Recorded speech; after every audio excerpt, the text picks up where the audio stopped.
Tuesday night, not only the return to the win column for the Celtics, it was the return of Marcus Smart, his first game action since March 11th. And Nick Gelso, he was big tonight. He was huge tonight. He was smart tonight. He was quite smart tonight. I mean, just being available, being on the court, you could see that his teammates pumped up, energy on defense, energy all over the court, hustling. Jimmy, he's one of your boys. Well, I wouldn't go that far. He's a great player. Don't get me wrong. He's a great player at what he does. And tonight, you saw exactly why this team plays well with him on the court. And I do think that they miss. Sometimes you have to see it after a long time off to really know what the Marcus Smart difference is. And tonight, it was the 50-50 balls. It was diving on the floor, making passes that you don't even know are possible to make with guys, all over your face. Rim protector Marcus Smart tonight. Where'd that come from? That block on Giannis at the beginning of the game. And the one late, I think it was on Muhammad.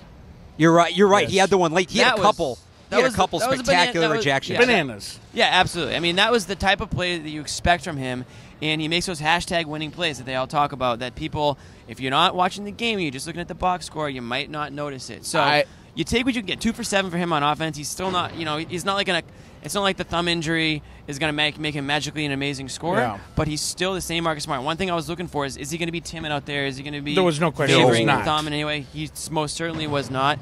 And now you get bring a guy in for a big Game 6 where he's been there, done that with the Celtics team before. And besides tonight, the Bucks really have not in the playoffs. So there's new game planning, new wrinkles they have to throw in. It's like I said 2 years ago, you don't know. It does not. Marcus Smart's play does not translate on television the way it does inside the arena because the cameras can't follow him everywhere. Sure. Seeing what he does live off the ball makes such a difference. And it's like Brad Stevens said tonight. It ain't going to show up in the box score. No, and the defense it's contagious when you see a guy making those, running up and down the court, diving after loose defending balls. Guys who are twice his size, twice his height.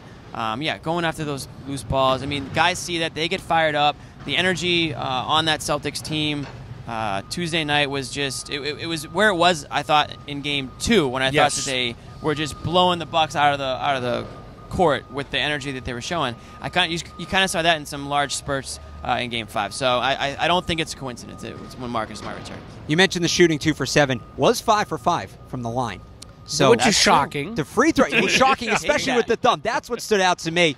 But overall, good looks for the Celtics getting Marcus Smart back. And now they have 2 chances to win 1 game and move on to the next round. But plenty of time to talk about that another time. For Nick Gelso and Jimmy Toscano, I'm Alex Barth for the Garden Report.